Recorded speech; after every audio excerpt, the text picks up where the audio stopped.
talking health, and if you've ever had a kidney stone, I am told it is the kind of pain you don't forget in a hurry. And doctors in the UAE say they notice a significant rise in cases during the hottest months. Dehydration, I presume, I haven't got a medical degree, being the major culprit. We'll find out. We are going to be talking about who's vulnerable, what you should be looking out for, and how quickly can a stone actually form. Dr. Nasser Ramadan is with us, specialist in urology at Medcare Royal Specialty Hospital, joins us now, and the text lines are open. Dr. Nasser, thank you for joining us today. Do you genuinely see more kidney stones coming through your doors, so to speak, during a UAE summer? Yes, I agree with that. Gosh, okay. Significantly more, would you say? Yes, because unfortunately, the people who are living in the hot climate weather countries, they are living inside the AC. At home, there is AC. In the car, there is AC. In the office, there is AC. So they are not feeling thirsty to drink water. Mm-hmm. They forgot to drink water, and they are also not feeling thirsty to drink water. And dehydration is the main cause of kidney stones. I want to understand, and I will stop you if you get too medical, doctor, but what is actually happening inside our kidneys when we become so dehydrated that it allows a stone to form? Yes. When you are dehydrated, less amount of urine is formed by the kidney, and all the solutes inside the urine become hypersaturated. So this is high incidence of precipitation of those solutes to form the stone. The water, when you are well hydrated, is the very important reason to keep washing your kidney. Mm-hmm. So no precipitation of any crystals in your kidney and no formation of stones. I've had, it's interesting, I mentioned crystals there because I've had a message from David, which we're going to come to later. I'd never heard of them before, but I love that visual, kind of washing our kidneys. And I wanted to ask you, doctor, how quickly can it happen? Are we talking about, one particularly dehydrated weekend, or is it something that builds up over weeks or months? 2 liters of water minimum is mandatory for any adult human being to drink daily to prevent himself to be dehydrated. 2 liters. And by the way, I always advise my patients not to drink too much water, except they are going for gym and they are perspiring, sweating. Mm-hmm. So then they need to drink extra amount of water, but on regular basis, 2 liters is enough of water daily. Plus, during the day, sure you are drinking juice, milk, tea, coffee, soup. So you are compensating the last 1 liter. So 3 liters is more than enough daily. Because, by the way, drinking of extra amount of water, more than 3 liters, without gym, without exercise, will reduce your sodium level in your blood. That's interesting. Which is not advised. So there is a sweet spot. So people who are listening going, I'm super smug, I have 4 or 5 litres. Unless you are working outside, you are exercising outdoors and you are, really sweating, that is too much. So 2 to 3 litres. But as you're saying, interesting that we can obviously get fluids from, as you say, juices, soups, but, cucumbers, lettuces, all these different hydrations. I've had a question about coffee, which we'll come to as well. I want to ask about other risk factors, apart from dehydration. Are there things like family history or certain medical conditions, Dr. Nasser, or diet and supplements? Agree. Yeah, other contributions? Go on. You raise a very important point, Helen. Thank you very much. The most second important reason for stone formation is familial tendency. If any first degree member of your family create a stone, treated with stone, suffer with the stones, you have incidence 3 times than a regular person to create a stone. So dehydration and family issues are the 2 most important reasons for kidney stones. Let's talk symptoms, because the one, as I said at the top, that everyone talks about is excruciating pain. We hope that we don't get to that point. Are there any earlier, less dramatic warning signs that people tend to miss, Dr. Nasser? Unfortunately, renal colic is one of the worst pain human being is suffering from. Many of my patients, especially the female patient, they are telling me, doctor, 3 months back, I have my delivery. This pain is 10 times more than my labor pain. Oh, and gosh. I believe there is no more painful symptoms than renal colic. Maybe biliary colic, which is not very common, the stones in the gallbladder, but it is not common like the renal colic. And toothache. I think this is the most common painful symptoms for a human being. Oh my goodness. So we're basically talking about walking on Lego, labour, and then we get up to the... Yes. I've had so many questions not for by you, one Doctor. patient, not one by one patient. Many of female patients, they are keep repeating to me the same. Yes. No, this doesn't sound like a really basic question for you, but so apologies. Why does it matter if we get a kidney stone? You know, what happens next? When does it become an emergency? You know, what should you do? You know, let's say you're... And this pain, by the way, would you mind explaining where in the body people might feel it? And what should they do if that happens? Pain relief. This is the most important, according to the guidelines, pain relief. Our duty to make the patient pain-free. Mm-hmm. There is many drugs we can prescribe, starting with non-steroidal anti-inflammatory drugs, which is the first line of treatment according to the guidelines, all the European and American guidelines, like Voltaren, Profen, and all this medication. Mm-hmm. If the patient will not responding to those medication, we can go to narcotics like Pitidine and other. I think I had that when I gave birth. We're going to talk about operations next and kind of procedures for removal. But I wanted, before we get to that stage, I've had, as I said, a number of messages for you, Dr. Nasser. Not all. That's what I want stones to get to. treated with surgery. Okay. The first treatment usually is the medical treatment, and it depends on the size. The size of the stone is very important. That's why we usually do the CT scan without contrast for any patient with renal colic. Mm-hmm. And again, according to the guidelines, any patient who came to the emergency with renal colic, the golden standard radiological investigation for him is to do CT scan without contrast. Depending on the size of the stone and the location of the stone, then we will decide what is the next step. If the stone is less than 5 millimeter in the ureter, because usually renal colic is not coming by a kidney stone, by ureteric stone. When the stone falling down from the kidney to the ureter is the tube, which is about 25 centimeter from kidney to bladder, and the diameter of this tube, which is the ureter, is 6 millimeter. So by logic, if the stone is less than 6 millimeter, there is high incidence of spontaneously or by our help to give medical expulsive medication. So you pass the stone, basically. Yes. I'm really afraid to ask this question, Doctor. What's the largest kidney stone that you've treated or encountered in your career? Up to 4.5 centimeter impacted in the lower ureter, and it was really amazing. How come this stone fell down from the kidney, and how come it reached this size? I'm no mathematician. That's about the size of a walnut. That's enormous. Yes. You sound quite excited by this. Was that a bit of a career high?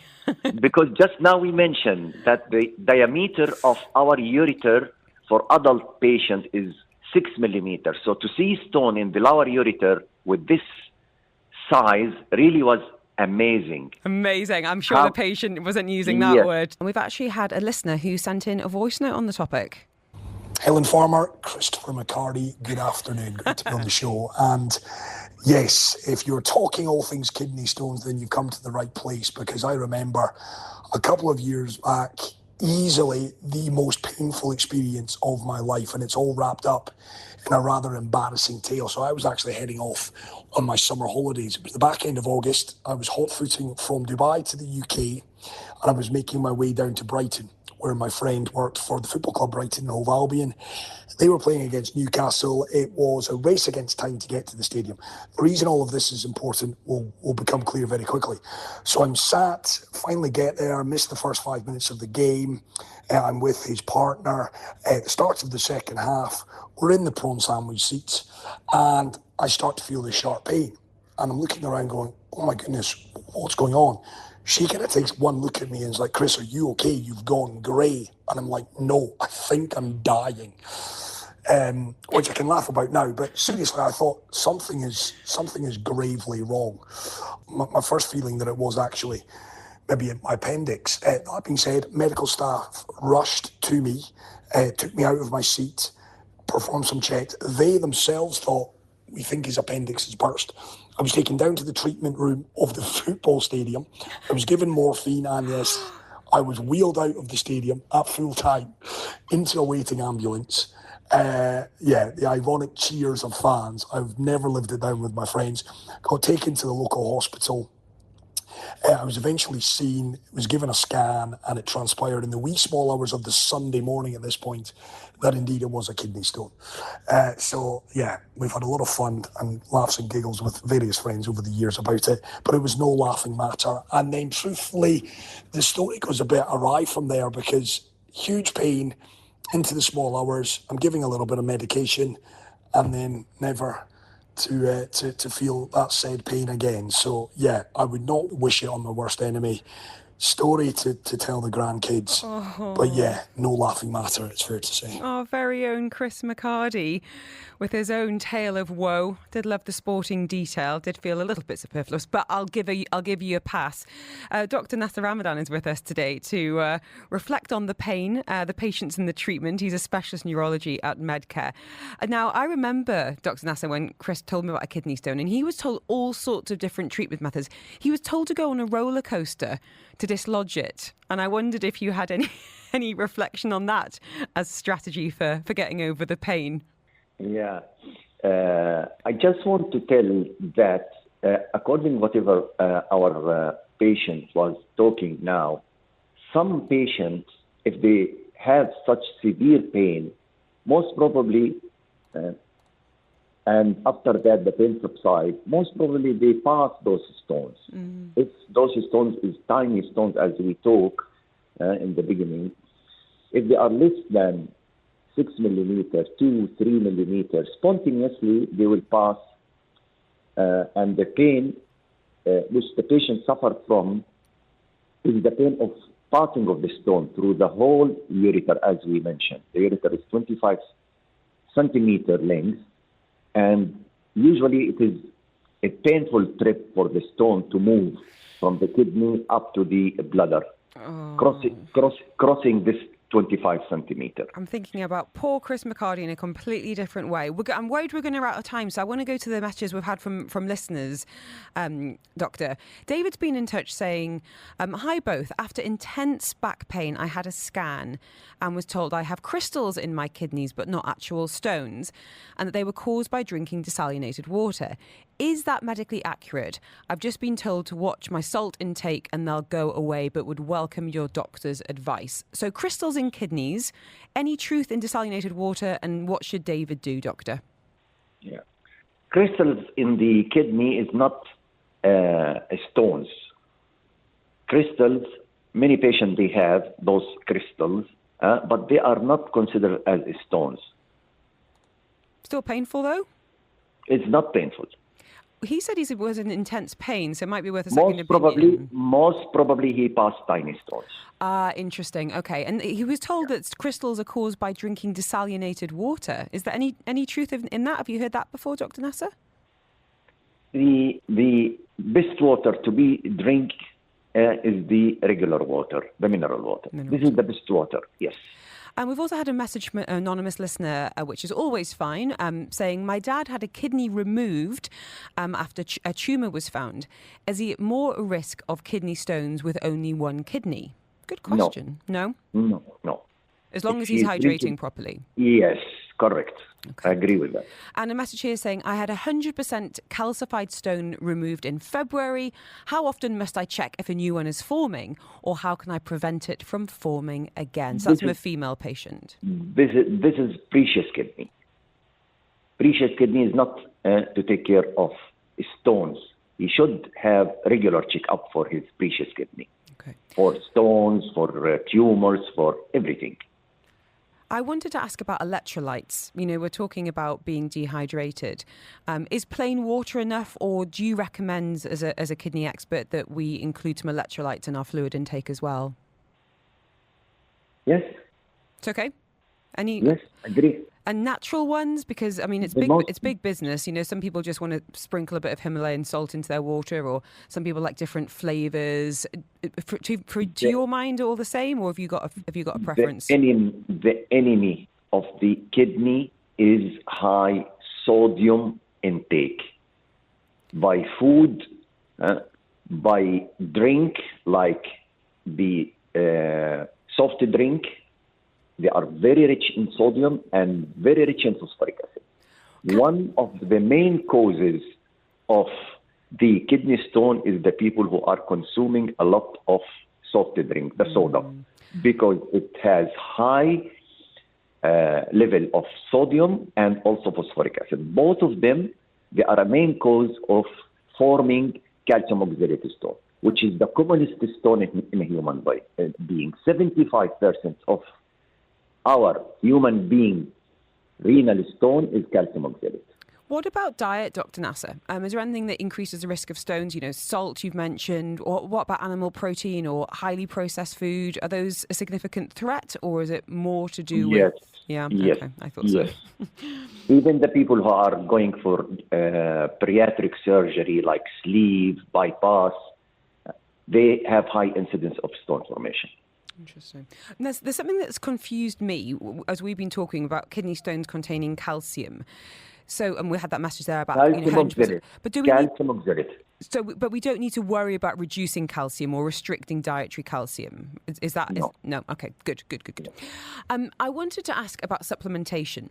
Are there any supplements that you recommend for good kidney health, and conversely, anything that should be avoided if you're perhaps in an at-risk category? Citrates, lemon juice, grapefruit are very, very, very helpful to stop formation of kidney stones. With water, of course, with water.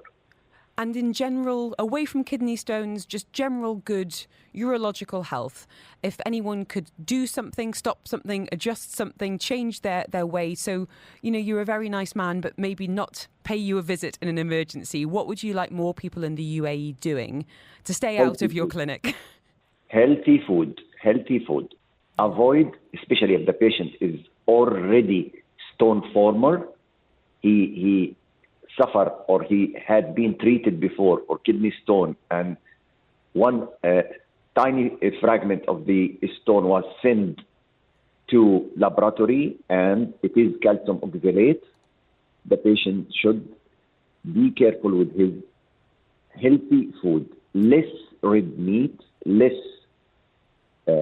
many types of food like mango, like